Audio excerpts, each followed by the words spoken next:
Sempre procurei trabalhar em escritório. Eu trabalhei como garçonete aqui também, né? Por isso que eu consegui juntar dinheiro. Fazia uns extras de babá e tava lá juntando meu dinheirinho. Quando eu saí, eu tinha minha reserva e tal. Continuei no restaurante indiano, mas eu falei, o meu foco agora é arrumar algo na minha área administrativa. E eu já tava com carro, então eu podia... Essa foi a intenção. Tá vendo como o planejamento na nossa vida faz toda a diferença? Completo. Porque quando eu pensei, eu vou comprar um carro, já era com a intenção de, com o carro, eu vou poder ir pra qualquer lugar e eu vou poder escolher melhor pra onde eu quero ir. E foi o que aconteceu.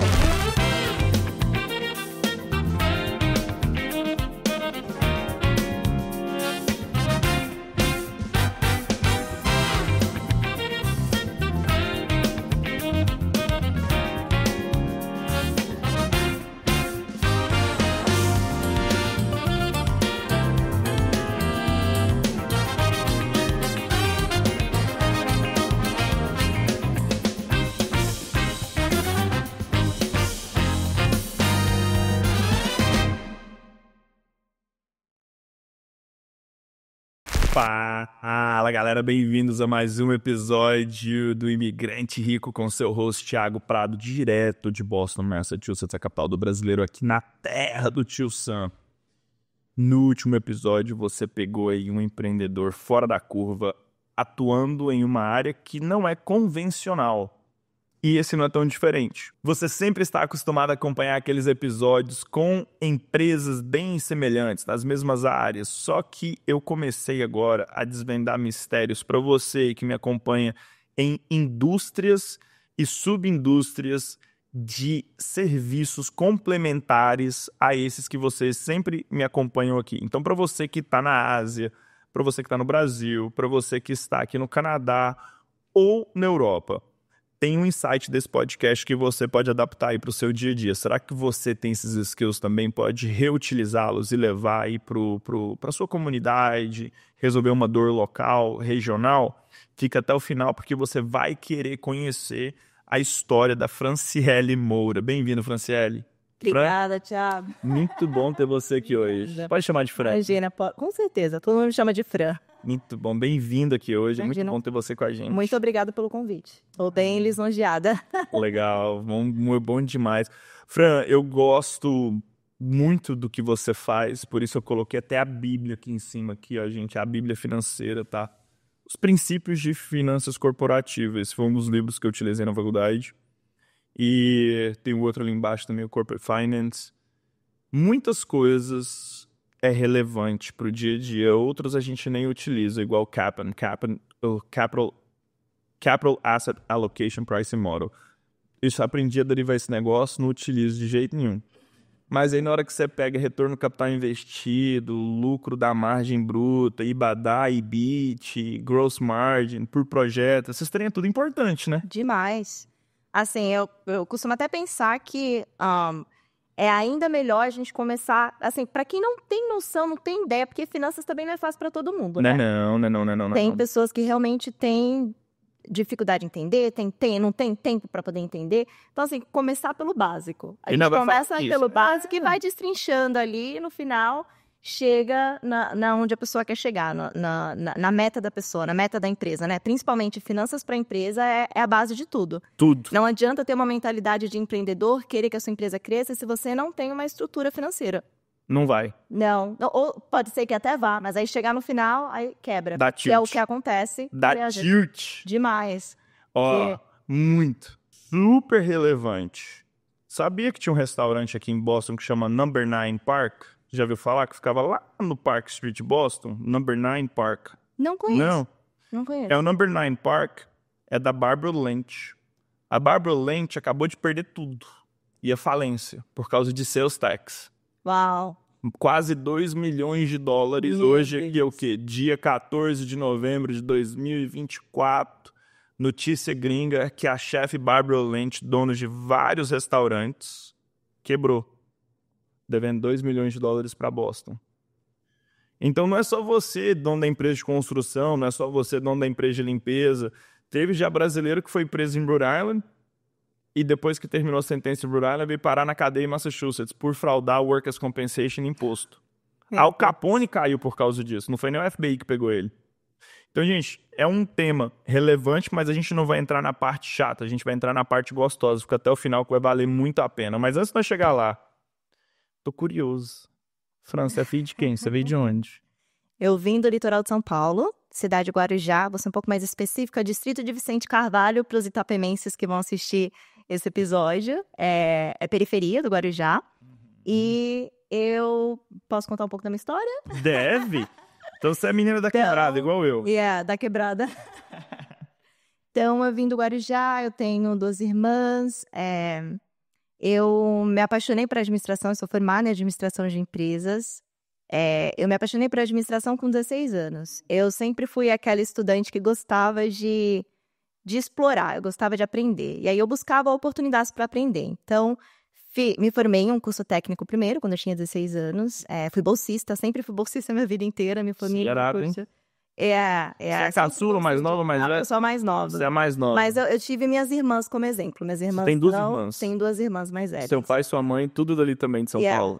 Tudo Seus no pais mesmo todos lugar. paulistas? São, Família toda ali? Família toda de São Paulo. Legal. Aí vocês faziam churrasco no fim de semana de vez em quando ali? A avó tava por perto também? Tinha visita na casa da minha avó, antigamente. Das minhas 2 vós. Aí você fez... Então, sempre que você cresceu ali, fez o primário, secundário, tudo ali? Nunca tinha saído. Na verdade, eu arrisco dizer que a primeira pessoa que veio para os Estados Unidos da minha família inteira, contando primos, tias e etc., fui eu. Então, assim, a família inteira... Mas você cruzava a ponte, pelo menos você ia pra Embaré, né?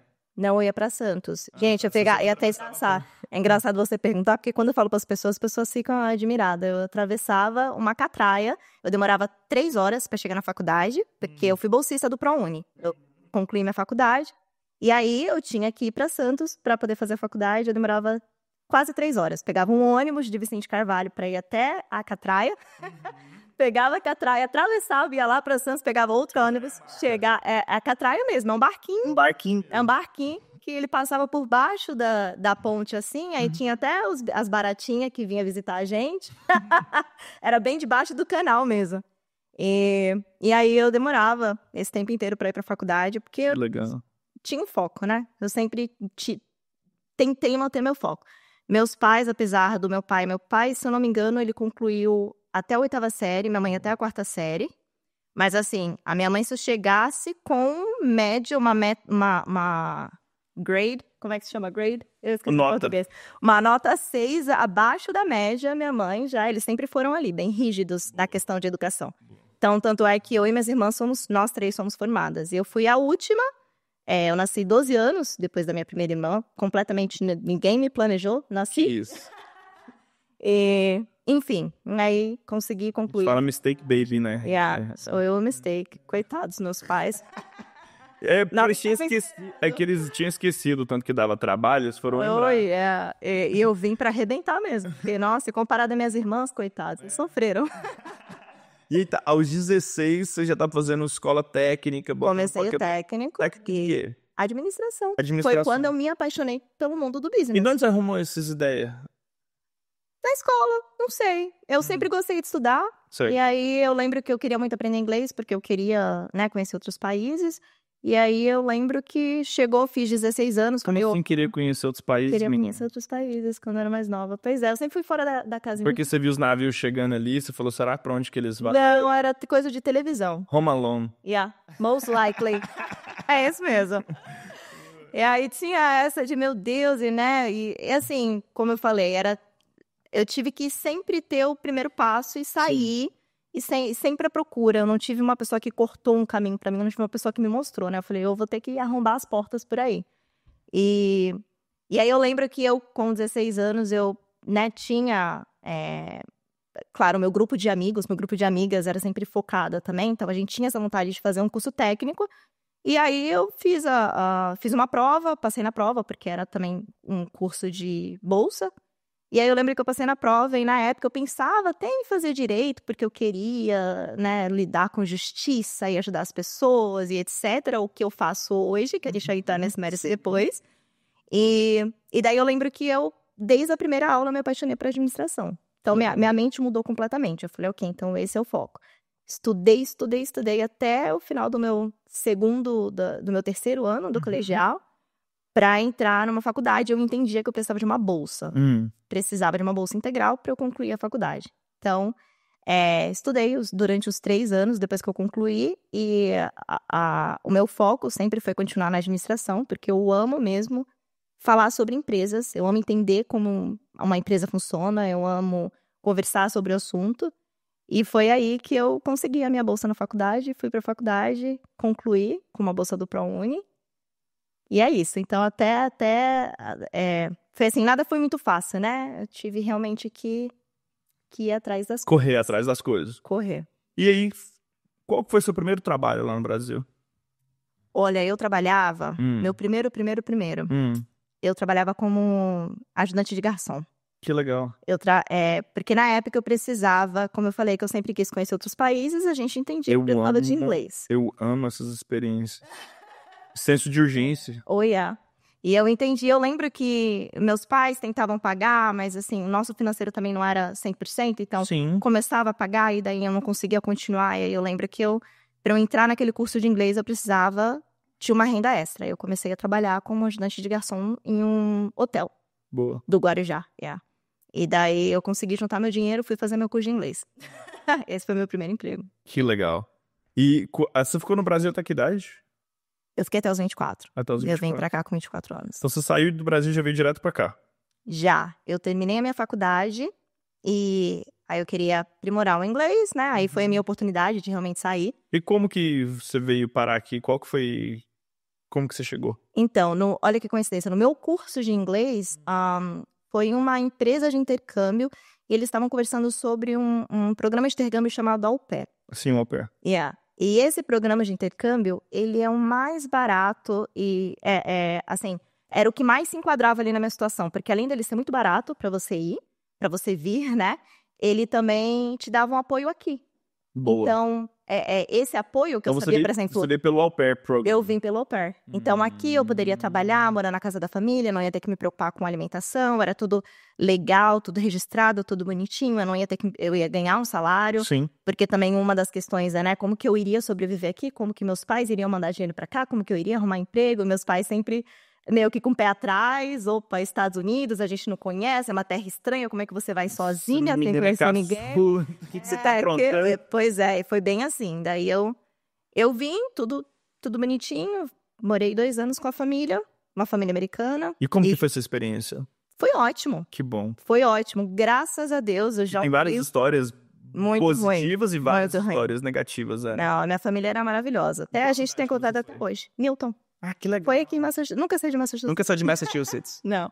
Morei 2 anos com eles. Eles me tratavam assim como literalmente parte da família. As crianças. Claro que criança é criança, né? Aí dava um pouquinho de dor de cabeça. Eram 2 no primeiro ano, 3 no segundo ano. Aí no segundo ano, quando nasceu o bebê, eu já me deu. Foi um pouquinho mais complicada. Mas, assim, a experiência como um todo, eu não tenho do que reclamar. E eu aproveitei durante esse tempo, para você ver, essa questão da gestão financeira. Por que eu trabalho com finanças hoje? Porque é uma coisa que eu carreguei comigo e eu estou trazendo para o externo para ajudar as pessoas. Desde o meu primeiro ano, eu vim focada que eu queria conhecer os Estados Unidos, não sabia se ia ficar ou não, e queria estudar em Harvard. Um dos motivos de eu ter vindo, ter escolhido essa família, era porque eles são aqui de Massachusetts. E aí, eu pesquisando sobre Boston, o que tem em Boston? Harvard. Eu falei, vou estar em Harvard. Então, no meu primeiro ano, eu consegui conhecer 14 estados, ganhando $4 a hora. Não viajou o mundo, mas viajou... Viajei aos Estados Unidos. E nosso salário na época era $4 a hora, então eu ganhava menos de $200 por semana. Consegui conhecer os 14 estados e consegui estar em Harvard. Então, no meu segundo semestre, para mim foi um sonho, assim, surreal. Foi uma experiência maravilhosa. E, claro, eu estudei em Harvard também voltado ao mundo corporativo. O curso foi um curso de 1 semestre. Tive a experiência e é isso. Daí do primeiro ano, pra mim, foi ótimo. Consegui conquistar tudo que eu queria. Você bateu tudo que você queria, viajou 14 estados no primeiro ano? Viajei 14 estados. Mas trabalhando com a família, você conseguiu... Era final de semana, não eram viagens de vou passar um mês inteiro. Era uma coisa de alguns dias. Bate e volta ali. Finais de semana, feriado. Que legal. E lá no Brasil, você chegou a fazer estágio no Itaú, você passou Pelo queijo Fran, né? Yes. Ainda no Brasil, pois é. Enquanto eu estava na faculdade, eu consegui o meu primeiro emprego mesmo na área, que foi através de uma amiga minha da faculdade. E era numa administradora de condomínios. Aí eu trabalhei um bom período lá, aprendi bastante. E logo depois surgiu a oportunidade de fazer um estágio. Aí eu comecei um estágio na área, não sei se você vai lembrar, eu nem sei se existe mais. Eu acho que era Pan-Americano o nome do banco. Era um banco que fazia financiamento de carros. Sim, Pan-Americano que quebrou. Eu vim de dívida podre do Pan-Americano. E a agência que eu tava trabalhando quebrou na época também. E eu trabalhei 3 meses só, mas essa experiência contou muito na hora que eu fui fazer o processo seletivo do Itaú. E eu consegui entrar no Itaú. E aí também foi mais uma realização, né? Porque pra mim era um sonho, né? Poder trabalhar no banco. Muito bom. Considerando os meus objetivos de vida. E aí aquele curso que você fez em Harvard, de Strategy of Corporate, qual que era a ideia do curso? Então, era falar sobre sustentabilidade no meio corporativo. E aí, basicamente, as aulas se resumiam entre... A primeira aula eram geralmente duas aulas, né, por dia. E aí, a primeira aula antes do break era uma aula com uma pessoa que trabalhasse em uma empresa grande na parte de sustentabilidade. E aí, essa pessoa dava uma palestra, a gente conhecia a empresa, conhecia os métodos de sustentabilidade da empresa, e na segunda aula a gente aprendia algo sobre o assunto, né? Era uma coisa meio prática e depois uma parte mais teórica. Muito bom. Você saiu de lá, saiu do au pair, você foi fazer o quê? Aí, no meu segundo ano, eu tava entre decidir ficar ou não ficar, já não deu mais pra fazer viagens ou estudar, eu consegui economizar dinheiro, comprar meu carro. Comprei meu carro e falei, agora a gente vamos ver o que vai dar, né? Agora vai ser isso. É a realidade. E é até engraçado, porque eu já entendia que nessa realidade, de novo, como que a minha família do Brasil iria poder me ajudar nessa realidade, nessa aventura. Então, eu já entendia isso, tanto é que eu guardei dinheiro no meu segundo ano, deu pra eu comprar o meu carro e eu tinha 3 meses de reserva de emergência. Certo. Então, eu sabia que 3 meses estava garantido. E aí, numa conversa com a minha mãe, eu lembro de ter conversado com ela e ter, né, ficado ali na dúvida, mãe, agora eu tento, não tento e tal, mesmo com dinheiro, mesmo com todo o processo. Aí minha mãe falou uma frase assim que eu levo pra vida até hoje. Filha, mas se não der certo, volta. Pronto. Básico. É incrível. Eu falei, então se não der certo, não é que eu não tenho opção, eu vou ter uma opção. Se não der certo, eu vou voltar. E aí, foi aí que eu comecei a vida mesmo. Daí eu consegui Sempre procurei trabalhar em escritório, eu trabalhei como garçonete aqui também, né? Por isso que eu consegui juntar dinheiro, aí até esquecendo. Sim. No meu segundo ano, eu trabalhava de segunda a segunda, eu trabalhava durante a semana com a família e aos finais de semana eu trabalhava no restaurante de... Estava no restaurante. Então eu trabalhava de segunda a segunda. E aí... Então você sempre tinha um extra ali caindo. Eu sempre, às vezes, pra complementar os $4 a hora. Fazia uns extras de babá e tava lá juntando meu dinheirinho. E aí, quando eu saí, eu tinha minha reserva e tal, continuei no restaurante indiano, mas eu falei, o meu foco agora é arrumar algo na minha área administrativa. Certo. E eu já tava com carro, então, eu podia... Essa foi a intenção. Tá vendo como o planejamento na nossa vida faz toda a diferença? Completo. Porque quando eu pensei, eu vou comprar um carro, já era com a intenção de, com o carro, eu vou poder ir pra qualquer lugar e eu vou poder escolher melhor pra onde eu quero ir. E foi o que aconteceu. Então, eu trabalhava, consegui uma oportunidade de trabalhar numa mecânica e trabalhei durante 3 meses lá e foi uma experiência também maravilhosa. O dono da mecânica até hoje, a gente se fala, tem um carinho enorme pelos meninos que trabalhavam lá. E trabalhei 3 meses lá até que surgiu uma oportunidade de trabalhar em uma empresa de construção, que era, por acaso, eu estava para me mudar do local que eu estava na época. E essa empresa de construção, o escritório era na rua de trás. Então eu dirigia 5 minutos. E nessa mecânica eu tinha que dirigir 1 hora para chegar na mecânica todo dia. E era um part-time. Eu trabalhava 4 horas por dia. Como que surgiu essa oportunidade nessa empresa? Na de construção, eu correndo atrás. Correndo atrás. Quando eu falo surgindo a oportunidade, eu procurei, eu vi que eles estavam precisando. Essa é a empresa, a CST, né? Yes, essa foi a primeira, na construção. Que legal. Essa foi a primeira empresa na Você ficou lá área um de bom construção. tempinho, né? Fiquei. Eu saí, a empresa estava passando por um reajuste. Eu saí e logo depois eu poderia ter voltado. O dono da empresa também tem um contato também. Gente, eu tenho contato com todas as pessoas que me deram oportunidade aqui. Por assim, onde você passou, você não fechou as portas, né? Não nucleou a ponte. Não, e eu não tive nenhum problema com ninguém. Foi, graças a Deus, foram pessoas ótimas, não tive problema. Até hoje me comunico com todo mundo tranquilamente, tenho contato com os meninos, até com os meninos da obra na época, porque eu trabalhava como gerente. Eu era assistente gerente dos projetos, então eu vivia no meio da obra, via os meninos fazendo os trabalhos e tal. Você aprendeu bastante ali, né? Demais. Ali... CST é uma empresa grande, não é tão pequena assim. Né? Ali na CST eu aprendi bem a prática da construção em si. Porque eu ia na obra, então eu via como... Eu aprendi a construir uma casa. Então eu via como os meninos faziam a demolição, depois colocava insulation, drywall e etc. Então eu entendia todo o processo, entendia o processo de compra de material, porque eu acabava fazendo todo o administrativo. Sim.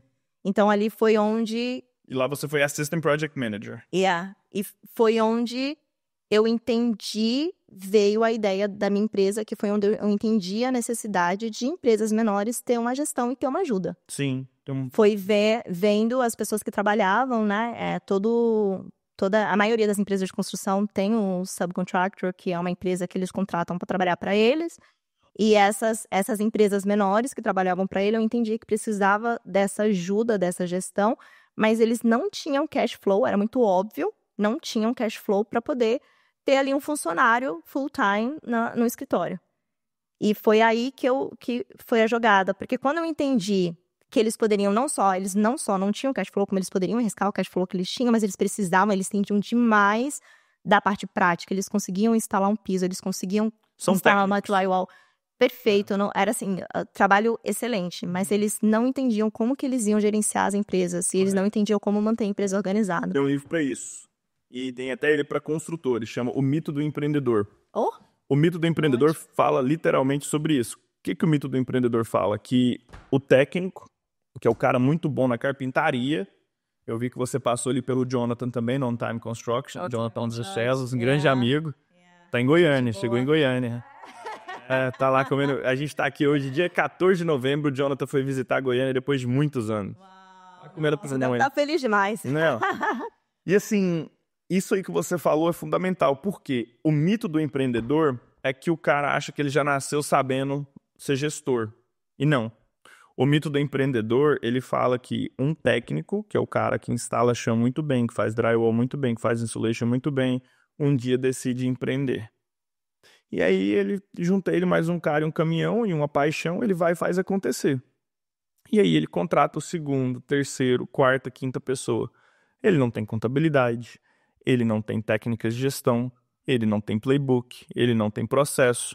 Como que a gente vai fazer com o caminhão no final do dia? Como que o caminhão fica preparado para o próximo dia? Como que... Não tem nada disso definido. E aí ele contrata aquela sétima pessoa e agora deu problema, porque enquanto era 5 era fácil, ficava só entre ali a comunicação, mas depois que passou do quinto para o sexto para o sétimo, não tem planejamento, não tem comunicação. E se der errado, o que a gente faz? E é aí que entra gestão de projetos. Exato. E não só... A questão não é nem só a empresa dar errado no sentido do próprio empresário ver que a empresa não está dando certo e ele se prejudicar com isso. É quando ele contrata a sétima pessoa, ele tem 7 pessoas, que possivelmente são 7 famílias, que estão trabalhando para ele e que também depende ali do funcionamento daquela empresa. Então, quando a gente fala de uma gestão de uma empresa, a gente não fala só da gestão de um empresário que veio para os Estados Unidos e quer crescer. A gente fala de uma gestão geral de pessoas que trabalham para aquela empresa e também veio para os Estados Unidos. Todos nós que viemos para cá, a gente quer ser bem-sucedido, a gente quer ter uma vida mais confortável. Então, é um ecossistema que engloba tudo. Então, assim, a ideia, quando eu entendia isso, porque eu já vi muita gente entrar em layoff, porque a empresa não tinha condições financeiras. Mas por que a empresa não tinha condições? Então, essa é a questão, para mim, não só a visão do funcionário se frustrar, mas das pessoas que trabalham para o funcionário também se frustrar, porque eles são imigrantes, a maioria é imigrante trabalhando para imigrante, né? Então... E sem direção, né? Às vezes acaba sem direcionamento, porque eu pego um contrato, a demanda é grande, mas e aí, material... Eu vou comprar em bulk ou eu vou comprar picado? Se eu comprar em bulk, tem desconto, mas eu não tenho fluxo de caixa. Mas como que eu financio? Tem que fazer folha de pagamento.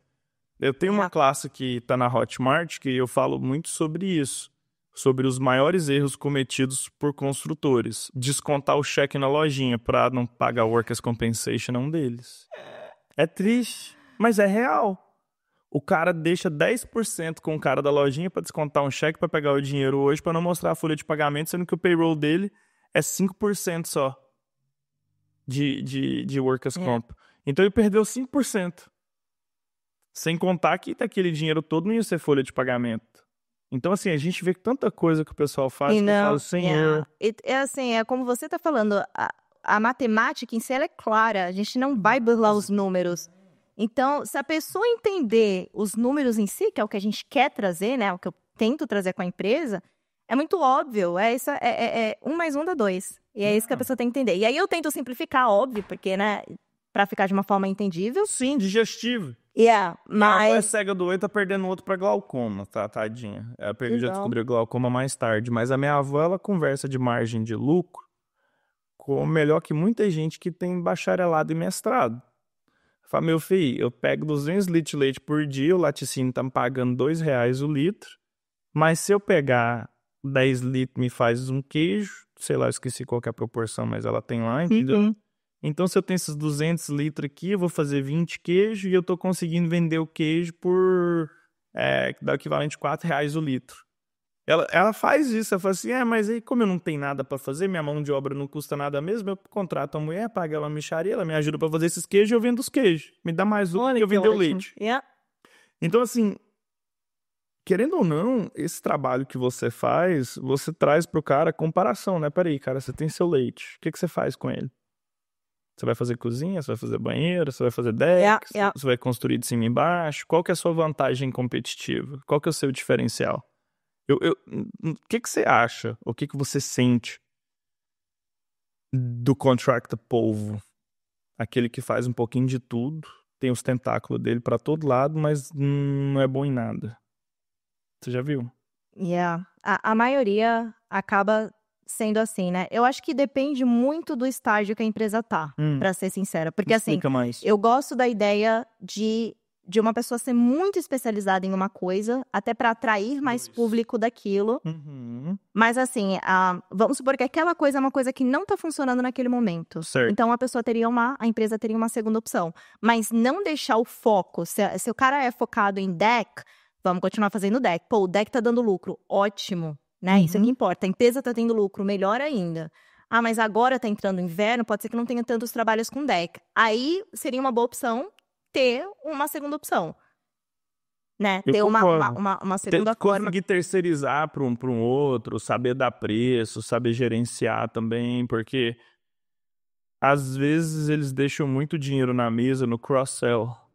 Ele tá ali, ele já tem um relacionamento com aquela pessoa, por mais que ele não é especialista naquilo, ele tendo conhecimento, ele não precisa fazer, mas ele pode terceirizar. Então ele pode abrir a porta sendo especialista, sendo o cara que, pô, aqui, ó, é meu, joga no meu peito que eu faço melhor que todo mundo. Mas, Fran, é meu relacionamento. Fran, pode ficar tranquila, tá? Aqui, ó, o plumbing tem fulaninho, electrical tem beltraninho, vou resolver a sua dor. Exato. Não, é isso mesmo. Trabalhando com os mesmos trades, fica até mais fácil a comunicação. Demais. É uma das áreas. Mas voltando aqui, tá? Aí tá, você foi lá, quero dar uns passos pra trás, que eu até perdeu na raciocínio. Não. Aí você saiu do gringo, o Jonathan te recrutou no On Time Construction. Fui atrás do Jonathan. A história você foi atrás do Jonathan? Eu fui atrás de todo mundo. Quando eu falo que eu arrombei as portas, eu arrombei as portas. Eu fui no LinkedIn. Achei a empresa no LinkedIn, depois eu fui no Instagram. Peraí, explica pra nós aí o que é LinkedIn, porque tem muito LinkedIn que tá muito chique, mas vamos explicar pra minha avó que é cega do olho, tá perdendo outro pra glaucoma. LinkedIn. A maioria a maioria dos empresários brasileiros estão ou não estão no LinkedIn? Hã? Não escutei. Empresários brasileiros? Nem sabe o que é. Dos Estados Unidos? Mas eles ficam fazendo ads no Instagram. Faz. Brasileiro pra brasileiro. E gera venda? No Instagram? De brasileiro pra brasileiro? Não. Maioria você sabe o que eu chamo? Facebook. Mensuração de pica. Fica um medindo a pica com o outro. Minha caminhonete é maior do que a sua, meu carro é maior do que o seu, minha vida é melhor que a sua. Não gera venda, moço. Eu tô mentindo? Não, você tá falando fatos, realidade. Pois é. Depressivamente real. Tem bastante. Se você que tá acompanhando a gente não tem um LinkedIn, pelo amor de Deus, para de jogar dinheiro nessa empresa de ads do Brasil fora e cria um LinkedIn. Por quê? Posicionamento de marca. Pronto. Também. Não, mas o consumidor ideal, que é o arquiteto, ele tá no Instagram ou no LinkedIn? LinkedIn. LinkedIn. O Instagram é vanity. Para construtor é vanity. A não ser que você é Stamper. Aquela lá, a estampa de Newton que construiu aquelas mansões para jogadores. Aí, tipo, se você é ela e o seu público é jogador, é influência e tal, pô, legal, você tá no lugar certo, é bom estar no Instagram. A maioria tá no Facebook. Mas assim... Mas eu acho que é um dos inícios do marketing, a gente sair do finanças para entrar no marketing. Enfim, mas vamos para nossa conversa. Eu acho que isso é interessante, vai agregar valor aos empresários. A primeira etapa de marketing que você tem que pensar é quem é seu público-alvo e onde você vai encontrar. Quem é o seu consumidor ideal? Onde você vai encontrar. E isso muda, assim, gente, não só de... é americano ou é brasileiro? Pode ser só americano, mas aí tem um tipo de americano. Pro americano, você vai mostrar o seu produto, o seu serviço de uma forma, né? É homeowner? O homeowner, que seria o dono da casa, porque aqui a gente tem dois tipos tem mais tipos, mas os dois principais é o comercial, quando você trabalha fazendo prédios e etc. E tem a pessoa que é a dona da casa e procura fazer uma reforma na casa dela. Então, assim, se você está trabalhando com a pessoa que é dona da casa, qual vai ser a sua comunicação? Uma coisa mais aconchegante. Você vai, porque a pessoa que tem uma casa, eu tenho meu apartamento e, pra mim, eu quero as melhores coisas, eu quero uma coisa de qualidade, eu quero uma coisa durável, então isso que eles estão procurando. Se você está trabalhando com um general contractor, se você é um general contractor que está trabalhando com um comercial, o comercial é dinheiro. Sim. O investidor, ele quer ter lucro. Então, assim, você identificar primeiro o seu público-alvo, quem que é, nacionalidade, faixa etária de idade, se vai ser mais comercial, vai ser residencial, é o primeiro passo para você começar ali a organizar a sua empresa. Mas voltando às finanças. Não, mas eu gostei muito disso aí. E aí você foi no LinkedIn, você meteu o louco, foi atrás de todo mundo. Tá precisando de alguém? Não, foi só do Jonathan mesmo. Mandei uma mensagem, tá precisando de alguém? Ele, poxa, eu tô precisando. Aí eu fiz uma entrevista lá com o pessoal da On Time. Aí eu tinha... Foi uma época boa, né? Eu tava vendo aqui, eu sou muito amigo do Jonathan, então tô pegando o timeline aqui. Foi numa época que ele tava voltando pro jogo ali. Tava. Não, agora, gente, a minha memória é péssima. Por isso que às vezes eu vou falar uma palavra em inglês, uma palavra em português, porque a minha memória realmente não me ajuda. Mas naquela época, eu tinha mandado essa mensagem pro Jonathan, mas eu tinha acabado de sair da CST 3 semanas. Eu falei, eu vou tirar 1 mês de férias. Porque eu trabalhava de segunda... Inteligente, eu não fiz isso, não. Mas conte, eu não consegui, porque deu 3 semanas, eu já tava ficando doida. Eu falei, não, eu vou atrás de alguém. Eu vou atrás de uma empresa. Aí eu entrei em contato com o Jonathan, entrei em contato com mais 2 empresas. Fiz 3 ou 4 entrevistas naquela época e resolvi continuar na construção, porque eu realmente gosto de construção, eu gosto do processo de construção. Sim. E quando eu fiz a entrevista com o pessoal da On Time, eu tinha até comentado, olha, me dá uma resposta até hoje, porque eu tô indo fazer outra entrevista, e aí, se eu já fechar com eles, eu não vou voltar atrás. Fiz a outra entrevista, só não vou citar o nome. Comecei a trabalhar para eles. Aí eles fecharam comigo naquela sexta-feira. A On Time não tinha me dado a resposta, mas eu estava interessada em trabalhar para On Time, porque eles eram o cara trabalhando. O cara tá fazendo um projeto lindo. O projeto do Jonathan é maravilhoso. Projeto que eu queria aprender. Eu falei, não, eu preciso, porque agora eu tô indo para a área comercial, eu quero aprender como é que esses projetos comerciais, como é que ele é uma planta, enfim. E aí eu dei minha palavra para essa entrevista, para essa empresa que eu tinha feito a entrevista e tal. A gente conversou, eu falei, não, vou fechar com essa empresa. E aí o pessoal da On Time veio me responder na segunda, mas eu já estava iniciando com essa outra empresa. Pois deu pane no sistema dessa empresa, a minha função seria atendimento ao cliente. Aconteceu alguma coisa no Google deles e não estava funcionando, então eles não estavam recebendo ligações, então não tinha atendimento ao cliente. Aí ele falou assim, olha, não tem como você continuar. Porque eu vou ter que resolver isso, é por tempo indeterminado. Se você puder esperar 2, 3, 4 semanas... A gente não tem 2, 3, 4 semanas aqui, né? Então, aí eu liguei lá, Jonathan, então... Os boletos não param de chegar, né? Pois é. Eu falei, não, mas agora... Você nem sabe, não deu certo com a sua outra empresa, ainda tem oportunidade? E na hora, não, tem sim, claro, pode começar. E foi aí que eu comecei. E daí veio a minha visão técnica da construção. Boa. Porque a prática veio da CST, a técnica veio da On Time. E aí, o Jonathan trouxe para você ali também uma outra visão, né? Porque, por exemplo, você sai de uma empresa americana, mais institucionalizada, com bastante processo, você vai para uma startup que On Time naquela época estava alavancando. Na verdade, foi uma segunda visão, assim, foi uma visão completamente diferente. E foi até bom, porque eu tendo essa experiência desses dois, eram dois... não, me fugiu a palavra agora. 2 extremos. Eram Sim. 2 coisas bem diferentes. Sim. Então, eu juntei ali a prática com, literalmente, a parte teórica. Mesmo sendo... não lembro se eles estavam começando. Eles estavam um bom tempo no mercado, mas eles estavam ali meio que no boom do crescimento, eu acredito. Sim. Então, eu tive ali a experiência de lidar com o pessoal da área comercial, né? Mais de projetos comerciais. E aí lidar com project manager, com o pessoal de gerenciamento de projetos, com o pessoal ir para a reunião, entender ali né, como é a leitura das plantas, o timeline, o tempo de cada projeto. Então, assim, foi uma experiência muito boa. Foi. Muito boa. E aí você ficou lá por 2 anos, mas já cozinhando aquela ideia sua de falar assim, cara, eu consigo levar isso para next level?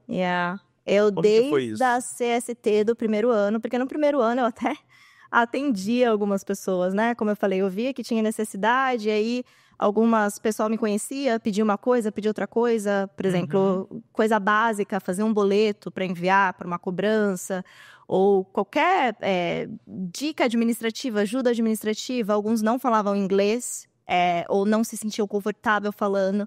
Então, eu dava essa ajuda também, porque eu tinha morado 2 anos com a família. Eu também vim para cá com meu inglês basicão. Mas eu tinha aprendido com a família, então eu me virava. E aí, a minha ideia veio dali até sair da On Time. Na época que eu saí da On Time, coincidiu com aquela vontade, porque eu tava feliz, tava dando tudo certo, porém, eu sentia, vem o meu propósito. Eu não sei nem como explicar, mas eu acredito que a maioria das pessoas deve sentir isso. Quando você entende que a sua vida tá ok, você tá confortável, mas falta alguma coisa. E o meu falta alguma coisa era algo muito específico, porque eu pensava, eu tô aqui, hoje eu trabalho para uma empresa, mas quantos empresários por aí não têm noção do que fazer com as finanças, com a gestão da empresa, e eu poderia estar ajudando essas pessoas. Os caras são mestres em gestão de boleto. Não sabe gerenciar a receita. Pô, velho, o brasileiro é gestão de boleto. E são coisas, assim, tão básicas. Claro que eu vou falar depois do método que eu criei, mas do método que eu criei pra cá, eu tento deixar o máximo básico possível pra pessoa entender. Então, é uma coisa que parece muito simples, mas a gente acaba se perdendo. Por que a gente se perde? Falta de tempo. O cara tá focado na obra. A obra aqui, assim, tem tempo pra começar, tem tempo pra terminar. Você tem que terminar com qualidade, então se você precisar de contratar pessoas, você vai ter que contratar as pessoas, ou se você precisar contratar outra empresa, você vai ter que contratar uma empresa que vai dar qualidade, porque é o nome da sua empresa que tá ali na roda. Então, é muita coisa para a pessoa se concentrar. Então, o cara tá lidando com o cliente, o cara tá lidando com o pessoal do comercial, com o investidor, com o pessoal, com o engenheiro, com o arquiteto.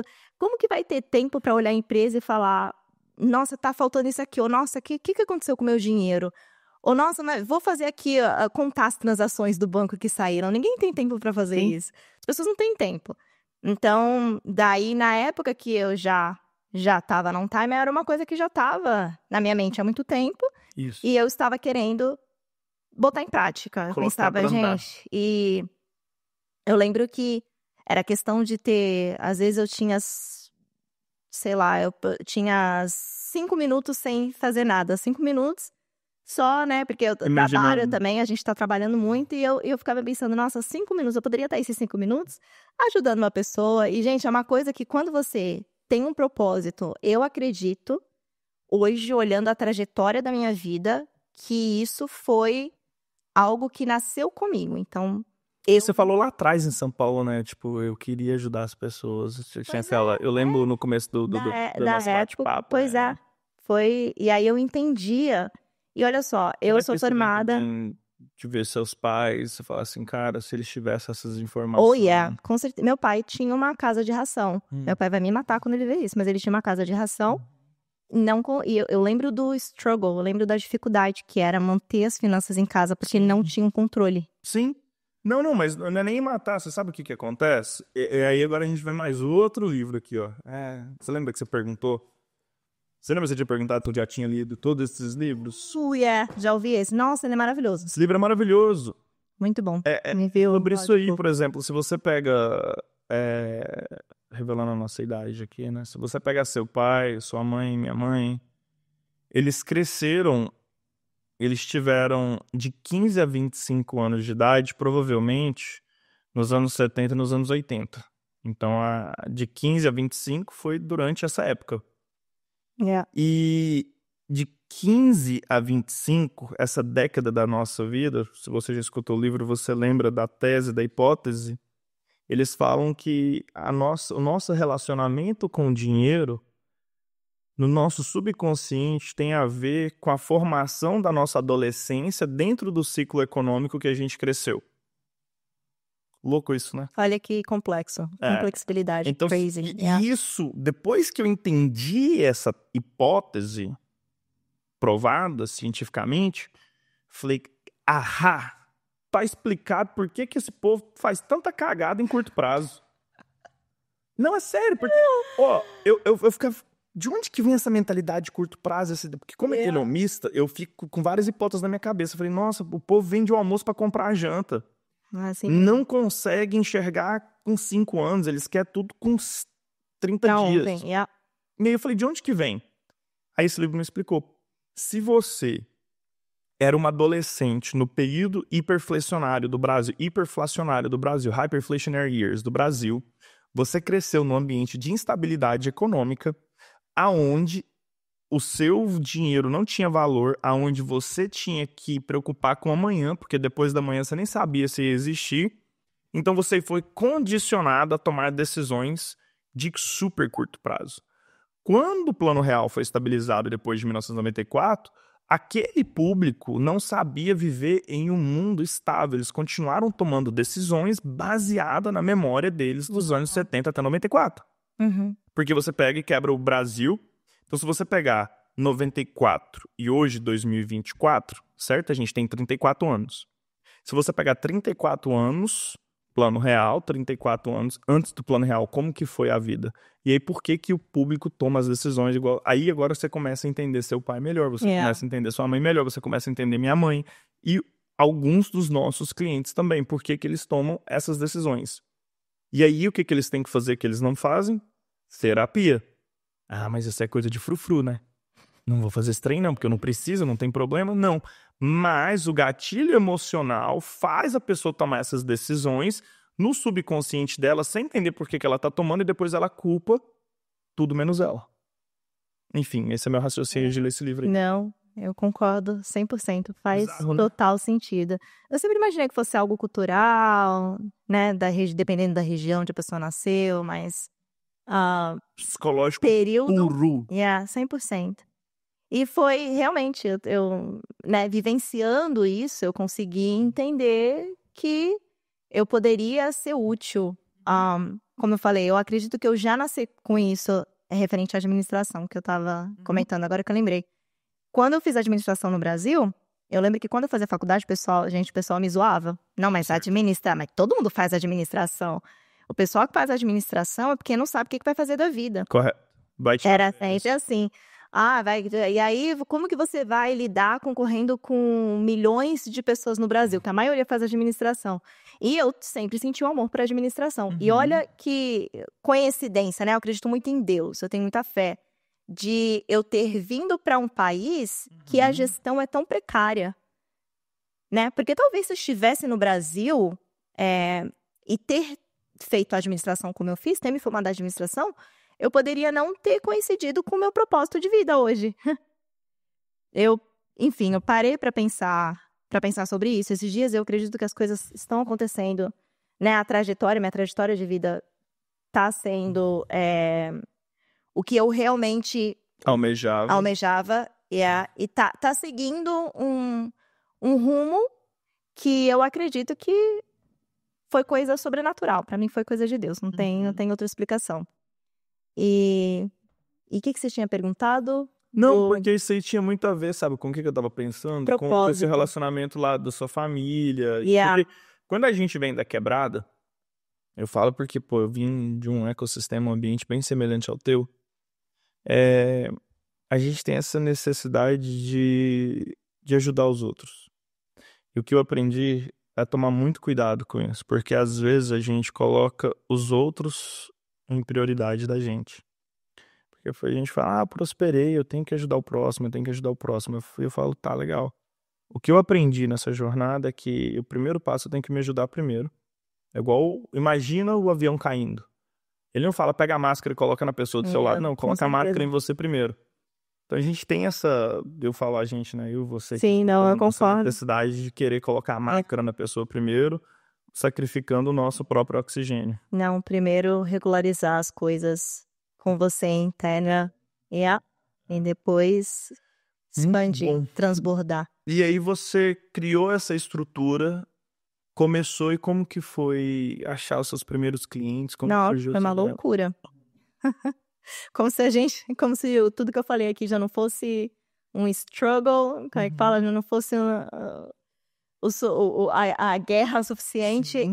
Eu acredito que a empresa, desde que eu comecei, ou na verdade, desde que eu tive a ideia, veio passando como se fosse uma metamorfose mesmo. Apesar da ideia inicial estar sendo a mesma até hoje, muita coisa mudou. Cada hora a gente tem um desafio diferente. Sim. Quando eu comecei, eu tinha acabado de sair da Downtime, eu tinha financiado meu apartamento, ia para uma cidade mais longe.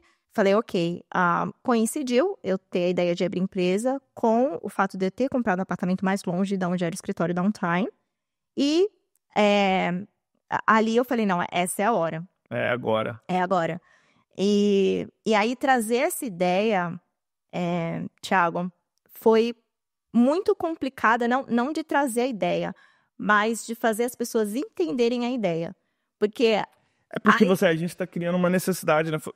Eu vou te dar um aqui agora, tá? Viaja nessa. Eu não preciso de você porque eu já tô ganhando dinheiro. Sério? Eu não preciso de você porque eu já tô ganhando dinheiro, você não vai me ajudar em nada? Já escutou isso? Com certeza. Uhum. Ou da pessoa entender, por exemplo, nosso trabalho hoje é 100% remoto. A pessoa entender que um trabalho remoto é um trabalho que a gente vai trazer resultados. Isso foi muita dificuldade. A gente trabalha muito mais que trabalhando nas 9 horas assim. Mas foi uma dificuldade da pessoa entender. Até mesmo porque era uma ideia muito nova, eu entendo. Muito nova, assim, entre aspas. De trazer esse conhecimento. Eu vi a necessidade, eu entendo que as pessoas entendem, mas... Para eu chegar no cara e falar, olha, você precisa disso aqui. Para a pessoa entender é muito difícil. Eu conheço muitas pessoas que têm ego. Lidar com o ego é muito difícil, né? Pessoas com o ego grande de ter... Você olha e você fala, nossa, o cara tá prosperando. Você vê a conta, a pessoa tá lá zerada. Então, e acha que não tem necessidade. Entendeu? Então, eu trazer isso foi muito complicado no começo. Eu lembro que nos meus primeiros 6 meses, eu comecei a ideia em junho, e aí eu demorei 1 ano realmente para conquistar o primeiro cliente. Eu fazia alguns trabalhos, eu fazia entrega para o Amazon, fazia entrega para o DoorDash. E tava ali no part-time, tentando fazer o full-time dar certo. E criando um método, porque esse método que eu criei, a planilha, onde eu consegui entender como é que tá o financeiro da empresa, como é que tá o financeiro das obras, que é muito importante, que as pessoas não fazem. Não todo mundo, a maioria não faz por projeto. Não, vamos falar que 90% não faz. Do brasileiro. É muito importante. Gente, é tão importante. Se vocês soubessem, quando você descobrir que um projeto seu não está tendo lucro, e por isso que você não está vendo o dinheiro da sua empresa, e você entendeu por que não está tendo lucro, você vai ver o quanto a sua empresa vai crescer. E aí, para eu criar esse método, eu tinha que ficar lá, né? Fazendo as minhas entregas e lá focada em criar um método e atendendo de vez em quando uma pessoa ou outra. Até que eu consegui o meu primeiro cliente full-time, que foi o Yuri, que ele pediu para eu falar o nome dele no podcast. E ele acreditou na empresa e acreditou no projeto. E graças a Deus, hoje, depois disso, conquistamos outros clientes e até hoje os clientes do começo estão ainda. E eu comecei com uma ideia inicial de fazer uma transformação financeira de 3 meses na empresa. Qual que é a empresa do Yuri? É a Vivari Home Vivari. Solutions, é uma Legal. de painting. Uhum. Yeah. E eu lembro... Trazer o Yuri aí no podcast um dia com a gente. ele vai amar. Ótimo. Vai O bater convite já tá aberto. Ele vai amar. O Yuri, nossa, e graças a Deus, assim, ele deu oportunidade, acreditou. E assim, eu lembro que ele realmente estava precisando, ele entendeu, ele falou, eu não quero saber onde você está trabalhando, eu preciso de ajuda, minha empresa está desse jeito e tá acontecendo isso e tal. E eu falei, não, vamos organizar. E a gente conseguiu organizar a empresa dele. Mas, enfim, foi ali a minha porta de entrada. Então, eu lembro que era uma coisa de 3 meses que eu estava querendo fazer, um financeiro de 3 meses. E os clientes estão até hoje, mas por quê? Durante os 3 meses, a gente descobriu que você não organiza o seu financeiro em só 3 meses. Você precisa ter um acompanhamento. E é isso que a gente entrega. Eu tenho uma holding, né? Então, por exemplo, eu tenho 5 empresas. Eu tenho um diretor financeiro só para mim. Eu contratei um profissional que passou por Big Four e o trabalho dele é me dar os números na ponta do dedo, quando eu preciso. E você tem que ter o acompanhamento. Não tem como, não tem como parar. Não tem como. E eu acho esse trabalho seu fundamental, porque você vem com expertise de construção. Exato. É diferente do que simplesmente mais um que faz. Mais financeiro ou mais contábil. Não, a ideia é a gente, quando a gente conversa sobre uma gestão de projetos, gestão financeira de projetos, o conhecimento que eu tenho, graças a Deus, hoje é bem profundo, a ponto da pessoa falar, eu fiz uma renovação e uma cozinha. Eu entendi o processo de uma renovação de uma cozinha, ver que não teve lucro naquele projeto e a gente conseguir chegar na causa.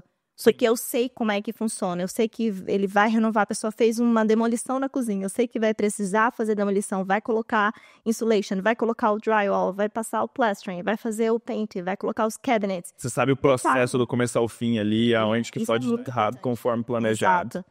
E voltando a 2021, antes do Yuri, em 2021, como eu falei, eu tinha acabado de financiar meu apartamento em junho, meu apartamento quase foi para leilão.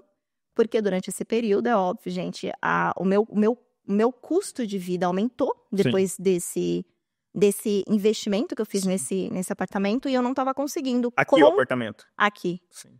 Que é o que eu moro hoje. Sim. Eu não estava conseguindo manter as minhas despesas atuais, porque eu saí de um estúdio que eu morava para um apartamento próprio, eu tinha que pagar o meu mortgage, o financiamento do apartamento, eu tinha que pagar o meu condomínio.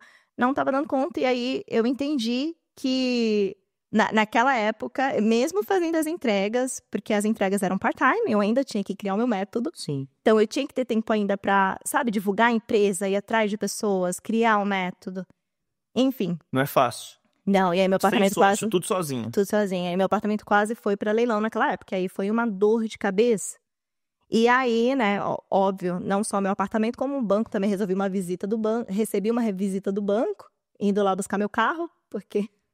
Tudo atrasado. Eu estava devendo há 2 meses e 30 dias. Deu 30 dias, eles nem me deram oportunidade. Eu ia fazer o pagamento na sexta-feira, quarta-feira, o moço estava lá com o meu carro dentro do...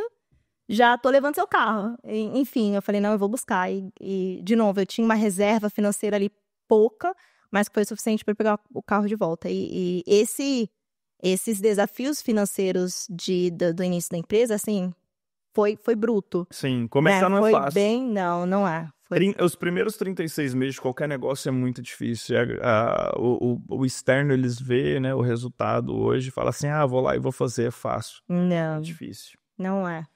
Mas se você voltasse atrás, o que você faria de diferente?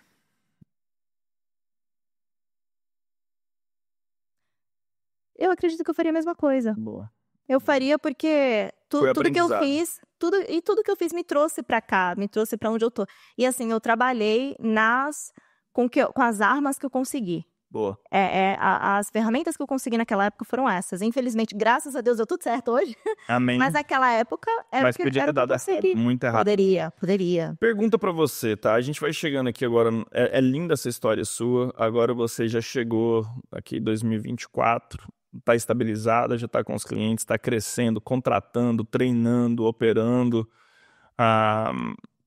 Se você pudesse dar um conselho para a Fran, lá no Guarujá, quando ela estava lá com 16 anos terminando o técnico dela, o que você daria de conselho para ela, olhando para aquela câmera ali, ó. Pode ir. Vai. Dá um medo, Thiago. Eu acho que a questão maior hoje pra mim, até hoje, é ter o medo. É medo mesmo, não só de dar errado, mas um frio na barriga, de caramba. Eu tava até refletindo sobre isso hoje, vindo no carro. Olha só, o tanto, né, que a gente tá percorrendo, o tanto que a empresa tá percorrendo. E hoje, graças a Deus, eu tô com um aplicativo. Nunca que eu ia imaginar que eu tenho um sistema próprio, gente. Da onde isso? Tá com pessoas maravilhosas me ajudando. Eu tô com uma equipe maravilhosa. Tenho clientes, assim, excelentes. Não tem um cliente que eu olho e falo, não gosto desse cliente. Não, a nossa cartela de cliente é muito boa. Então, eu olhando, tanto que, apesar das coisas não terem dado certo naquele momento, olhando hoje, onde eu cheguei, vai atrás. Porque a Vai gente com medo. vai com medo mesmo. Vai com medo mesmo. Só vai. A gente passa dificuldade, você vai passar dificuldade na sua vida, você indo atrás ou não. Porque a vida é isso.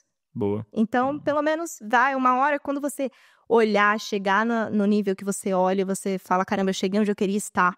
É tão gratificante, não tem comparação com nada. É muito grata, é muito bom. É excelente. Vale a pena. Pergunta, a gente vai chegar no final aqui, a gente vai resumindo agora, né? Muito boa essa resposta. Você que quase perdeu o carro, quase perdeu a casa, fez acontecer na marra, na raça, no sangue, no suor, nas lágrimas, mas tá aqui, meus parabéns. Chegou. Obrigada. Qual que é a definição de riqueza pra você hoje? Paz. Boa. Bom, eu tenho um chart que eu divido com os empreendedores, né? A minha missão é ter paz. Quando a gente faz um planejamento estratégico para a vida, a gente tem quase 10 áreas que a gente tem que trabalhar para ter paz. E elas têm que estar ali no balanço, algumas caem, outras sobem. E na empresa a gente sempre coloca ali um OKR, um objetivo com resultado-chave ali. Você tem 3 com as suas iniciativas, você faz acontecer. Para ter paz na vida dá muito mais trabalho que operar uma empresa, viu? Eu gostei dessa resposta. Muito boa. 10 anos atrás, você estava onde? Tava terminando a faculdade. Você imaginava que você estaria aqui hoje? Não. Não imaginava. Eu tava entre vou fazer intercâmbio, não vou fazer intercâmbio, o que vai acontecer? Eu lembro chegando em Nova York, a loucura que foi, de meu Deus, quanta tecnologia. Eu entrava, as portas se abriam. Visava as portas, eu nunca vi isso. E era um sentimento, eu lembro do sentimento, gente, como se fosse ontem. E era um sentimento de, caramba, completamente fora da minha realidade. Hoje, eu tenho a paz que eu tanto procurei e eu me sinto em casa. Eu sinto que toda a trajetória que me trouxe até aqui me deixa confortável. Eu sou confortável e feliz com a minha vida de hoje. Não imaginava at all, que as coisas dariam certo. E olha só vai com medo. Vai com medo mesmo. Em busca da paz, que você nunca imagina onde você vai chegar. Esse é o resumo. Eu vou postar no meu Instagram. Só vai. Obrigado por trocar aqui, por esse aprendizado. Foi enriquecedor. A gente vai colocar o seu contato aí, se o pessoal quiser te chamar e tudo mais. Enfim, muito bom. Até a próxima década. Quero ver onde você vai estar em 10 anos. Meu Deus. Gente, obrigado por acompanhar esse episódio. Espero que vocês aí tiraram insights, né, aprendizados. O que ela fez, o que ela faz, para onde ela está indo, é adaptável na Austrália, para vocês que acompanham a gente, na Europa, no Japão, aqui no Brasil. Mas a chave que eu quero deixar aqui hoje para você é: olhe para as dores que o mercado demanda, aonde tem dor, ali tem ineficiência, e olhe internamente para você. Essas duas coisas têm que estar alinhadas. Para negócio dar certo, tem que ter propósito, paixão e disciplina. Porque ela poderia ter chutado o pau da barraca, ter conseguido emprego, ter pago as contas. Pegou a visão? Então, para você que está passando por aqueles momentos difíceis, você pensa que não tem uma luz no final do túnel, não desiste. Em breve a sua hora chega também. Até o próximo episódio.